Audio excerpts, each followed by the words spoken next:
On Thursday after school, Chapter 7 of Over 1,000 Beings, Spiritual Sanity, and the Rejection of Evil by Bill Neely. On Thursday after school, I was sitting at the kitchen table, finishing my dinner meal, along with my father, mother, and three younger brothers. The second conversation of two that I was ever to have with my father was about to begin. Right before I finished my meal, he said to me, "Don't leave the table. I'm going to talk to you after everyone is finished." I sat and waited. Then there was just him and me. He turned to me. He said, "The principal of your school called and then came by the house earlier today. He told your mother that you had won $100 gambling on a football ticket."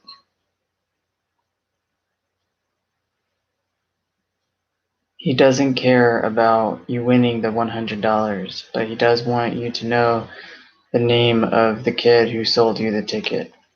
He paused. He glared at me. He said, "Do you know what I'm going to do to you if you don't give me that kid's name?" Then it was like from a deep inner fire of hate inside him. His eyes and face lit up with an unholy glee. He fixed his look upon me. He seemed on the verge of almost being ecstatic with an anticipation of thinking and looking forward to performing some sort of horror that only he knew of upon me. His eyes held mine. They were flat and merciless, without a soul. This was what I saw and felt. He was smiling. Not even 3 seconds passed in silence. I gave him the kid's name. I pushed my chair back. I got up from the table.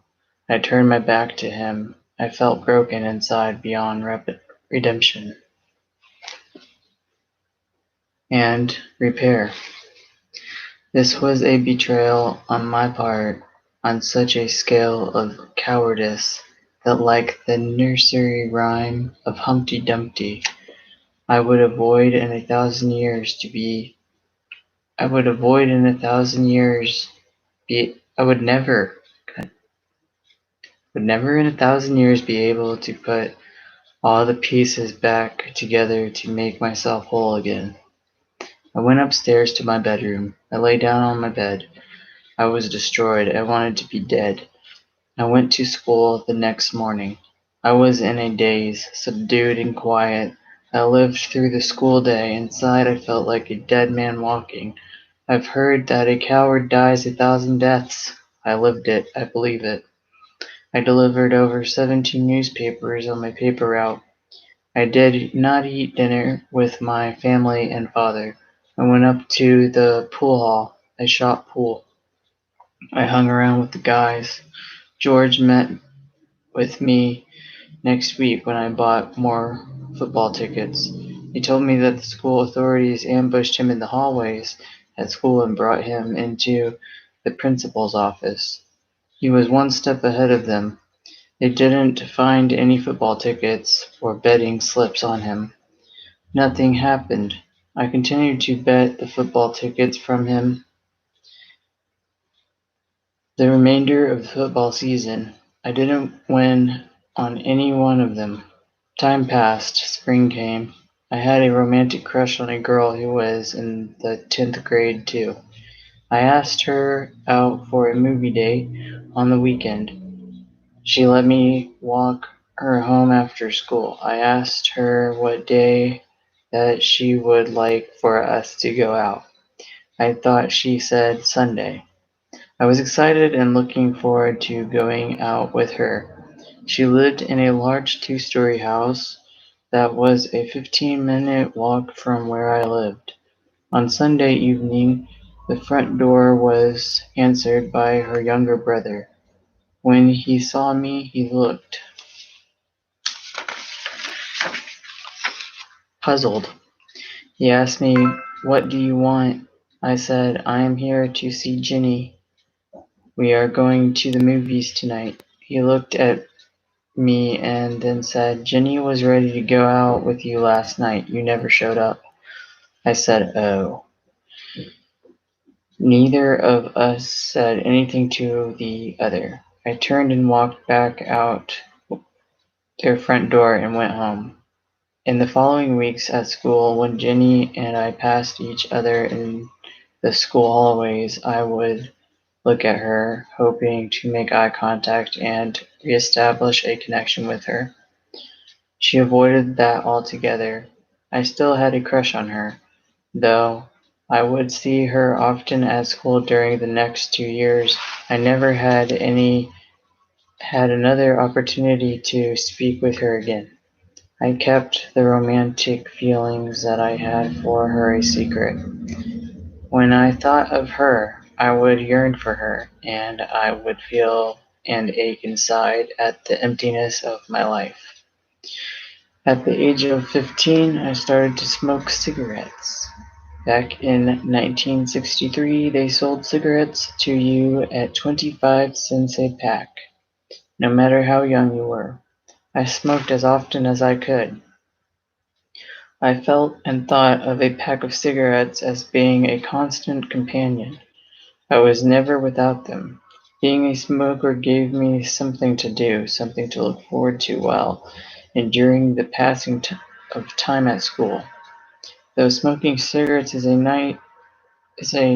nicotine addiction, I thought at the time that it helped me persevere in the insane world I was forced to live in. It relieved some of the pressure and unrelenting stress that was always inside me. It made me it made sense to me to smoke. Being smacked and slapped on the face and head induced a killing rage and a hate that I would experience through no will of my own. It was involuntary. There was no choice and no conscious decision involved. When I was with my brothers, that was when I would come upon that was when it would come upon me. The feeling of hate would overwhelm me inside, and the rage was right there beside it, ready to explode. These were my father's feelings and what he was about, not me. I wasn't going to give in. My life had value and meaning. I chose not to be like him and not to do to anyone what was being done to me. I was being beat by a man who was muscular and who weighed close to over 80 pounds to what I weighed at the age of 15. I was sickly, frail, and skinny. I had no muscles, neither physical strength nor power to combat the likes of my father. I had 3 younger brothers. I shared a room with Kurt, who was 2 years younger than me. I could see how bad off he was emotionally. A look of infinite sadness was always there with him. It did just not come automatically to me, the self-will and self-control to not consciously assault, attack, or beat up any of my younger brothers. The self-will and control came to me because I worked on suppressing the rage and hate that was inside of me from what was being done to me and from what I was doing to myself. Shaming myself in front of the monster that was my biological father, I hated myself. I had all the power over me. He had all the power over me. I had none. I knew inside of me that what I was doing in not physically attacking any of my brothers was a tremendous achievement and a way of a higher good within. I knew that intuitively. At the very least, this accomplishment helped me not to be a beast, not to be a monster to anyone like my father was to me. Inside me, I wanted to live. I wanted to have a life that was meaningful in a positive, caring way. I believed that I could have such a life, but only if I didn't behave, or become a beast, such as my father was to me. The mental stress and pressure I put myself under was to never ever show anyone any inkling of what had and what was still being done to me. I kept it a secret. I always put my guard up. I never relaxed, except in study hall. It was a school period where students who didn't have a class schedule would sit in silence in the auditorium. We were supposedly studying our school books or catching up on our homework. I most always went into a deep half sleep where I would daydream about having a relationship with certain girls who were classmates. For most of the time, I couldn't focus or concentrate long enough to do much of any schoolwork that I was required to do. To me, it was a small miracle in school that I got the B's and C's that I did. It was the end of the school year in 10th grade. I had an appointment with Miss Hyde, who was a high school guidance counselor and academic advisor. She was going to help schedule the courses that I would be taking for the following year in the 11th grade. She was a little past middle age with silver hair.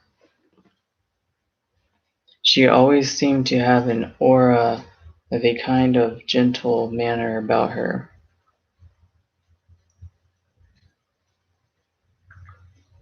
I liked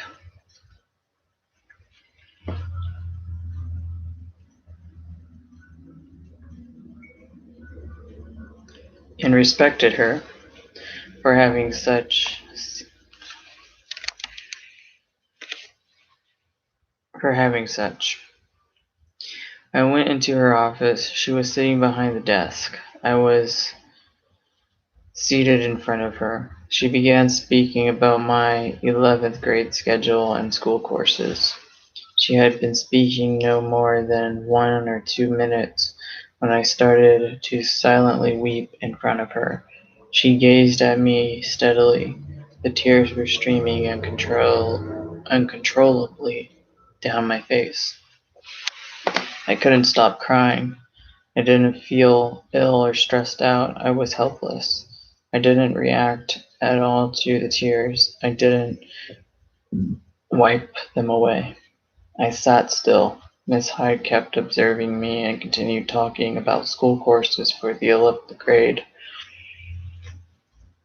The session ended a minute later. I stopped weeping. I got up and left her office. I wiped away the tears.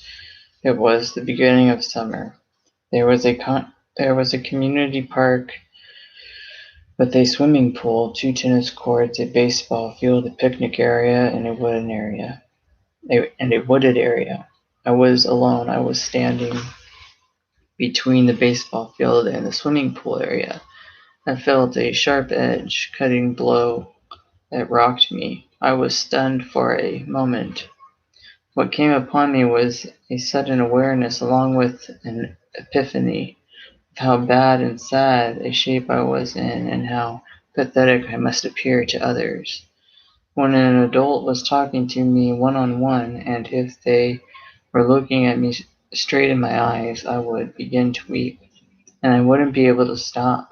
I couldn't talk to anyone without stuttering, and sometimes I would lose my voice altogether, and I wouldn't be able to get any words out at all. Once I was standing outside the ice cream shop on Main Street. One of the neighborhood policemen was walking his beat. He came up to me and said, "Hi." He tried to start a friendly conversation with me. I opened my mouth to speak and no words came out. I tried to talk, to say anything to respond in kind to what he said. I can't imagine what he thought of me, as only a hoarse rasp escaped from my throat. The policeman looked at me. He wasn't sure whether or not he should take offense to my behavior. He walked away. I felt embarrassed, shamed, and humiliated again. When I was out in public, I would experience at intervals an involuntary physical convulsion from head to toe. My whole body would shiver like someone had just dropped an ice cube into my shirt behind my back. This continued throughout the time that I was getting beat up. What I had yet to become aware of was that shame had already been permeating my outward appearance for years. Going back to when I was in grade school, I seldom could look anyone in the eye, and I almost always walked with my head pointed downwards towards the sidewalk. I want I wanted to change. I was ashamed of what and who I was.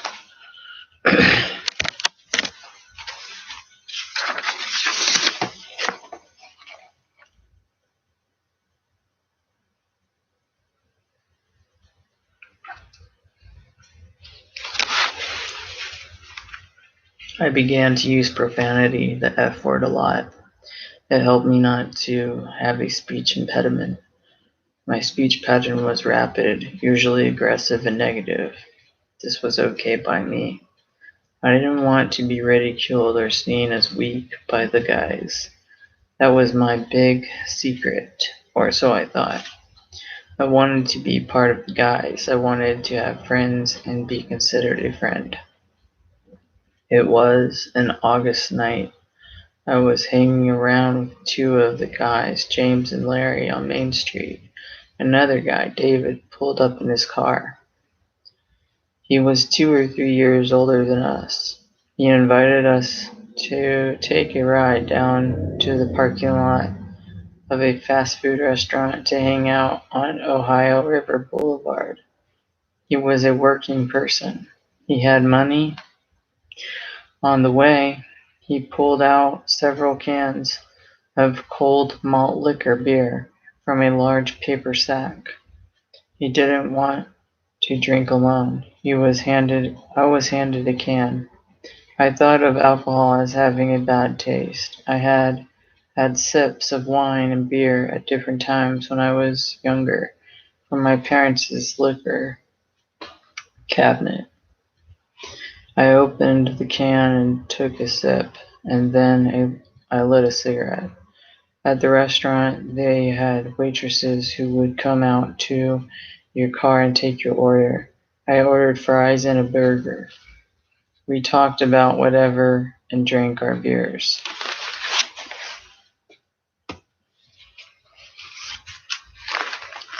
This strange place was a good way to see or make the acquaintance of different guys and gals from all around different parts of the area. The food arrived. Each of us gobbled up our orders. I finished my beer. I was handed another can. The second cold beer hit the spot.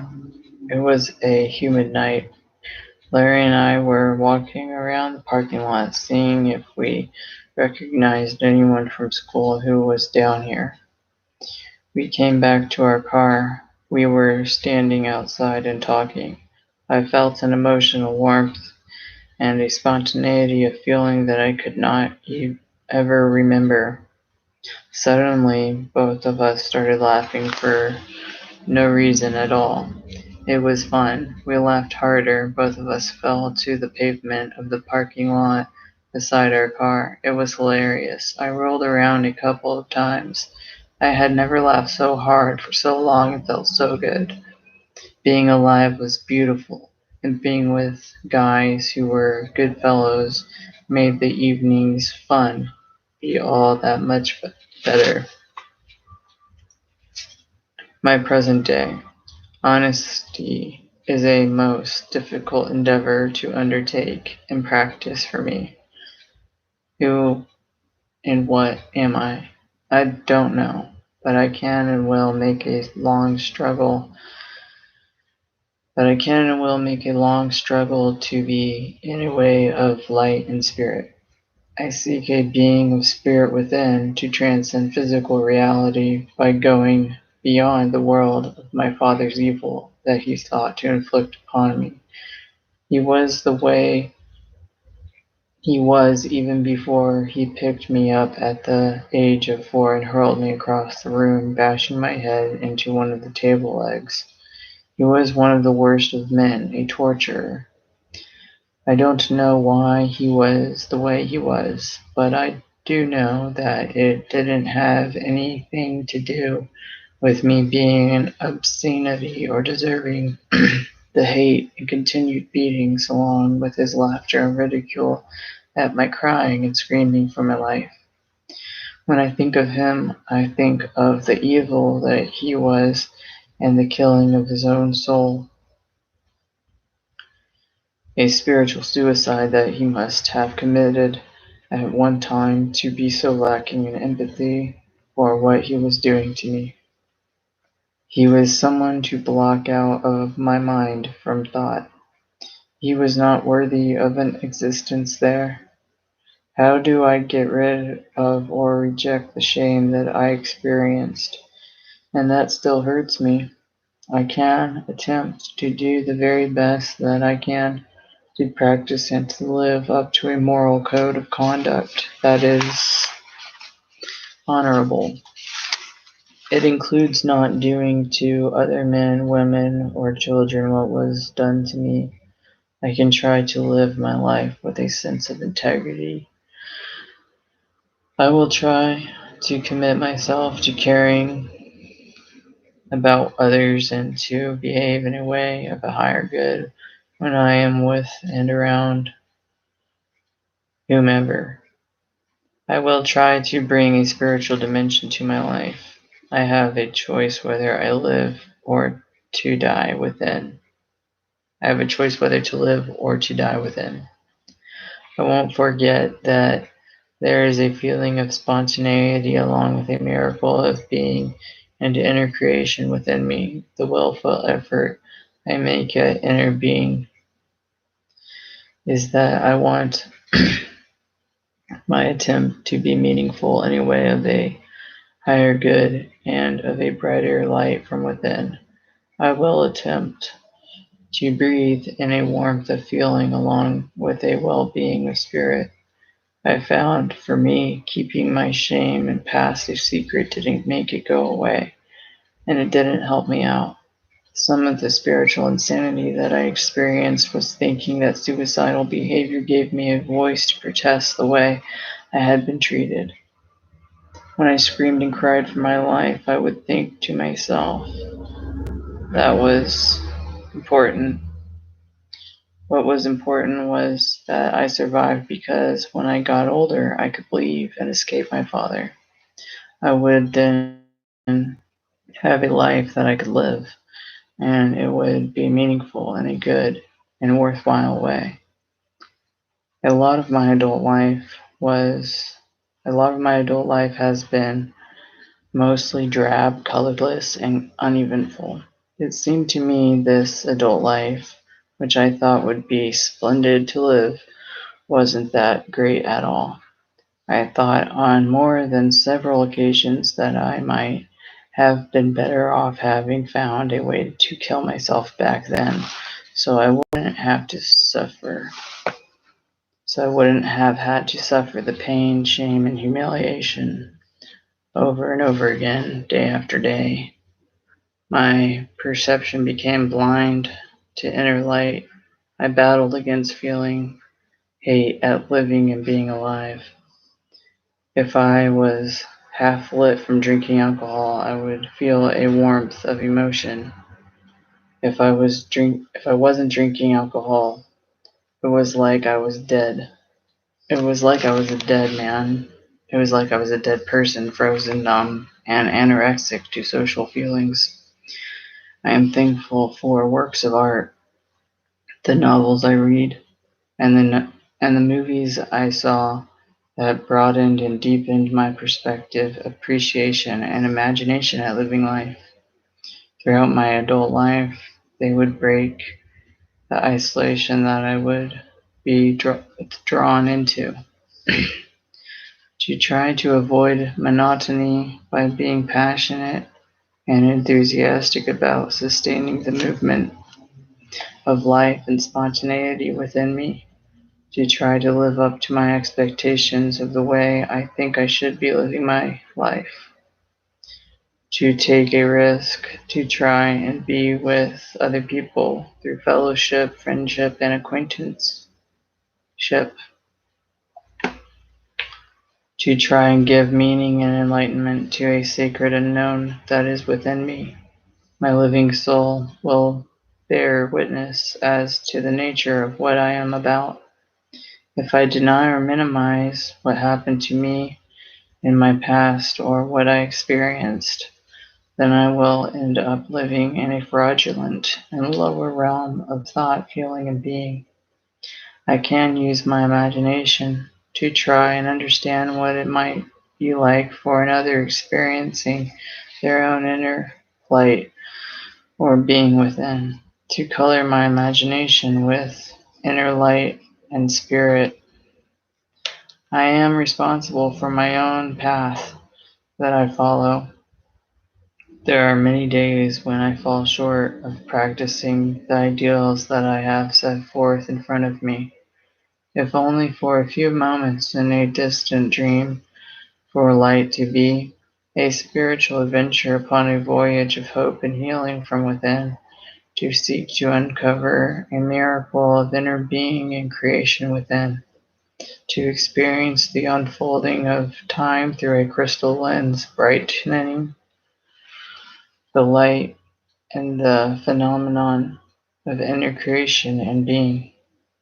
Malevolent power annihilates and shudders the sacred within me from light, to reject the monotony of passing time, spearmint flecks of an emerald mist from within a hopeful dream, to care and like and to feel a concern and regard for my fellow man and woman.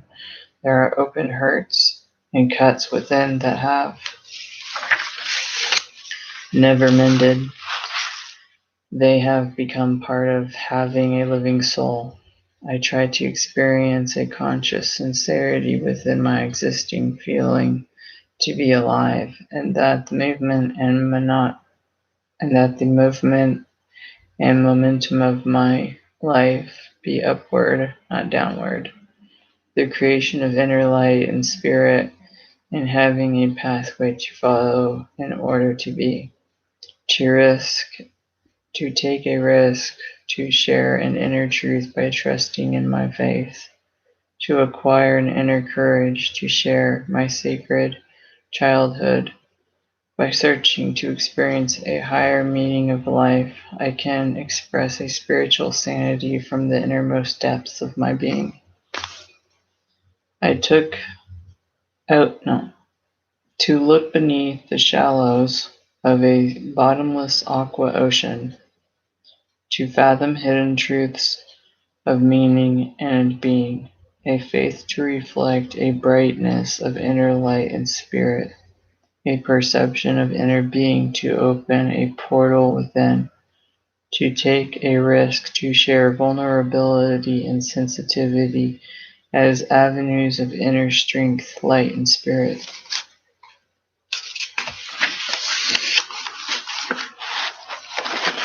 That's it. Next is chapter 8. Thanks for working, and I might do this live again. It's kind of live reading again because it was a lot more efficient than I thought it was going to be, probably. And now I'll try and, I don't know, put the final touches on the stuff. Cut this part short or something. Bye.